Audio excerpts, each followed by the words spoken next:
今年德國真係好熱啊，仲連續2-3日破咗全國最高氣溫紀錄啊！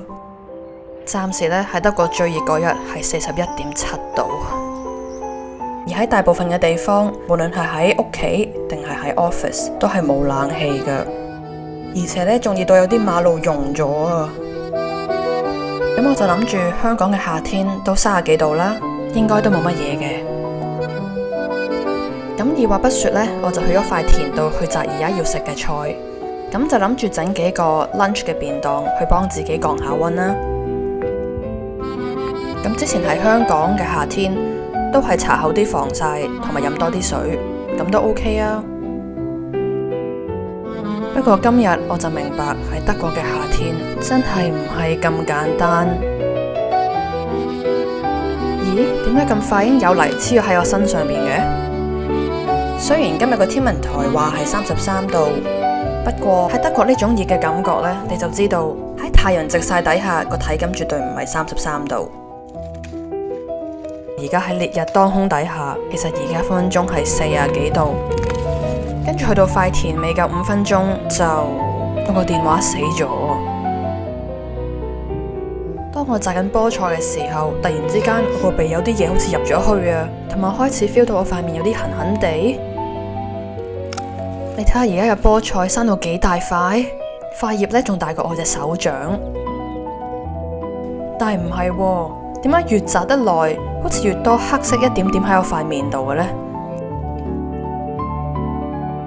跟住噩夢就開始啦。當我睇真啲，抹下條眉，點解啲黑色一點點好似識喐嘅？咩嚟㗎？之後當我留意下我全身，無論係隻手啦、腳啦、條眉啦，定係背脊啦，定係膊頭啦，都係有好多蟲黐滿住啊！咁我之後呢，就一路拍走啲蟲，一路摘菜。你睇下個生菜幾大幾靚，呢種呢，就叫做牛油生菜。佢哋啲葉呢，係比較嫩同埋比較滑嘅。不過呢，因為佢哋唔中意好熱嘅天氣啦，所以咧我就要快啲去摘咗佢，去送俾人，同埋順便擺埋入去我嚟緊個便當入邊。真係好熱啊！同埋啲蟲呢，係我每一次拍走完之後，又有新嘅一批黐落去我個身入邊，簡直係沒完沒了啊！啲蟲多到，跟住呢，我仲發現有啲蟲呢，上咗去我個頭度啦，同埋喺我條頸度啦，所以我真係好想快啲翻屋企啊！我數過真係有20-30隻蟲喺我個身度啊！結果我喺1個鐘頭入邊，我終於摘咗啲菜啦。不過好似摘得太多，我摘咗2大袋，有2個普通嘅生菜，2個牛油生菜，再加埋1大紮菠菜。我之後呢，仲要孭紮菜翻屋企，行咗大半個鐘頭路先翻到去。而且呢，我仲要盡快去檢查一下自己嘅身體，希望冇俾有毒嘅蟲咬到我。因為我見到有好多死咗嘅蟲黐咗喺我塊面度。咁今朝一起身呢，我就覺得有啲肌肉痛。咁究竟我自己一個人尋日摘咗幾多菜呢？啲生菜真係好巨型啊，比超市嘅大好多啊！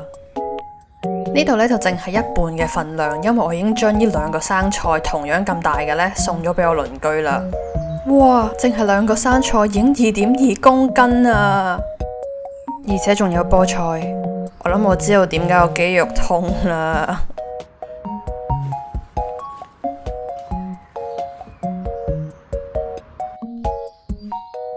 計埋我送咗俾人嘅菠菜，呢度 total 有1公斤，係1公斤嘅菠菜啊！咁即係代表我尋日所有菜加埋，我總共摘咗5.5公斤嘅菜啊！即係代表12磅菜。咁我呢，就想一次過整4個凍嘅便當嚟做 lunch。我知道呢，嚟緊將會好熱好熱，淨係今日呢，就會有37至38度。所以決定一定要喺室外度煮飯。如果唔係嘅話呢，喺個廚房度煮飯，其實呢就會令到成間屋都會好熱。咁今晚就一定會瞓唔到覺。咁因為咧喺德國咧有好多好古老嘅住宅啦，所以呢啲牆咧係好厚嘅。咁喺冬天嘅時候咧，啲牆咁厚，即係代表好多暖氣咧都可以 keep 住喺間屋入邊。咁喺夏天咧就代表熱氣咧係好難喺入邊散走。咁我咧就喺煮熟咗嘅飯入邊度加咗啲芝麻啦、麻油同埋鹽落去，等佢攤凍。而家開緊嗰支咧就係著名嘅德國汽水，叫做 Apfelschorle， 其實即係蘋果味嘅汽水。咁我今日咧就諗住整2款唔同嘅便當，咁咧每一款有2盒，咁我就可以一個禮拜有4個唔同嘅便當 lunch 啦。咁喺其中一個便當入邊呢，我就想試下韓式嘅菜包飯。不過我完全未整過噶，所以希望會 work 啦。好彩屋企有幾個冰袋，如果唔係嘅話，我真係唔知點樣喺德國嘅夏天度生存啊！我就喺燒好嘅茄子上面加咗一啲日式嘅柚子燒烤醬，一陣間呢，雪咗入雪櫃之後，一定好好味啦。而我而家燒緊嘅節瓜條呢，就係愛嚟放喺第2個便當盒入邊噶啦。我第2個便當盒入邊呢，就想整日式嘅冷麵，配埋日式嘅菠菜沙律啦。你睇下喺個太陽底下係49度啊！有啲人呢，越住得高，屋企呢就會越熱。有啲人呢，仲話其實長期呢喺屋企入邊都係36、7度。喺德國每一間屋企入邊嘅窗咧都係有閘嘅，所以咧喺咁熱嘅情況底下，德國人咧就慣咗會落晒閘噶啦。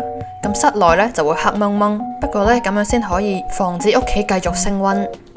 I'm ready， 我準備好將之前咧摘落嚟嘅菠菜整菜包飯啊！你睇下嗰時摘嘅菠菜長到差唔多塊面咁長。咁我咧就已經將啲菠菜烚咗1分鐘，等佢攤凍。好似晾衫咁晾喺度，跟住當然仲有我嘅牛油生菜啦，真係超巨型，睇下仲大過我手掌啊！咁呢就可以喺啲生菜入邊度加一啲韓式嘅大醬，好簡單咁捲埋一齊就 OK 噶啦。不過點解佢會散開嘅？調翻轉呢，菠菜就好似容易捲好多喎。咁韓式嘅大醬咧，亦都稱為韓式嘅味噌，所以咧其實係比較鹹嘅，加少少就好啦。捲好咗嘅菜包飯就要即刻擺落去個雪櫃入邊啦。你知唔知夏天人類最好嘅朋友係邊個啊？係冷氣機啊！不過呢，喺呢個禮拜呢，德國已經有好多冷氣機已經賣斷市，而好多屋企呢，入邊都淨係得幾把風扇，真係完全唔 OK 啊！所以咧，我哋淨係可以好期待呢一個凍冰冰、涼浸浸嘅便當。咁我而家整緊呢一個呢，就係日式嘅冷麵便當啦。上邊呢就有生菜啦，有節瓜絲啦、冬菇啦，同埋嚟緊呢仲會加啲 kimchi 上去添啊。而喺隔籬呢，就有我摘咗嘅菠菜，整咗個菠菜沙律。咁上邊呢，就鋪咗之前烤過嘅蘑菇，而喺臨食之前呢，我亦都加咗啲芝麻醬。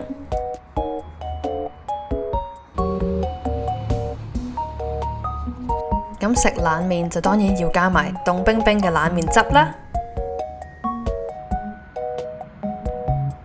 係一個冇冷氣嘅夏天，希望呢幾個便當可以令到我哋降溫啦。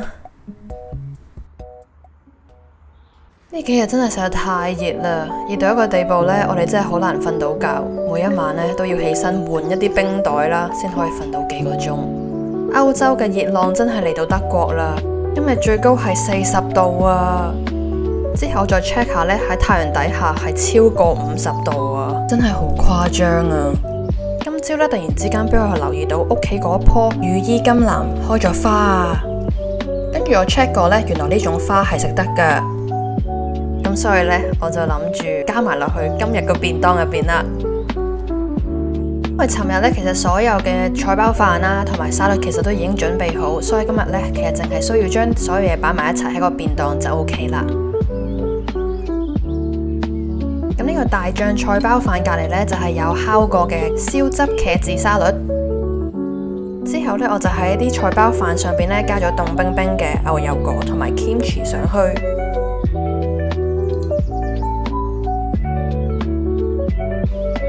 埋仲加咗幾朵食用花，即係頭先我啱啱摘嘅羽衣甘藍花。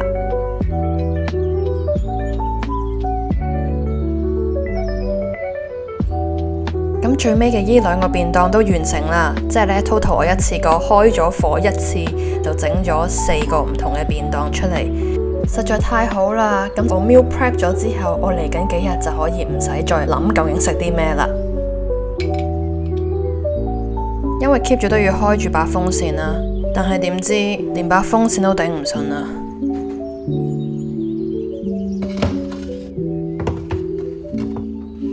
喺冇冷氣嘅情況底下呢，好多德國人都好似我而家咁樣，淨係可以咧黑掹掹喺個室內入邊度做嘢、食飯同埋生活。我真係好掛住香港嘅冷氣啊！Gigi want watermelon？ 就連我隻鸚鵡 Morty 都好似唔係好慣室內咁熱，佢就同我哋人一樣，都係好 enjoy 食而家凍冰冰嘅西瓜。Good boy, yum yum yum. Yeah. Yeah. Good boy, G. Good boy. No, not on my shirt. 跟住喺嚟緊嗰幾日，我都真係好 enjoy 食呢個已經預備好嘅便當。我亦都要好感恩，因為咧喺德國有呢個機會可以種自己想種嘅菜。咁呢，我先可以食得健康啲，同埋可以享受每一次可以摘菜嘅感覺。下一次當你有機會可以撳着個冷氣嘅時候，請記住2個字：感恩。因為喺世界嘅另外一邊，仲有人係冇冷氣機喺度捱緊噶，所以請珍惜你身邊嘅冷氣機，佢係人類夏天嘅好朋友啊！多謝你睇到我嘅 video 嘅最尾啊！如果你都中意呢個 video 嘅話，記住 like、comment 同埋 subscribe 啊！希望你喺嚟緊嗰個禮拜充滿正能量。下次見啦 ，Cheers，德文嘅拜拜。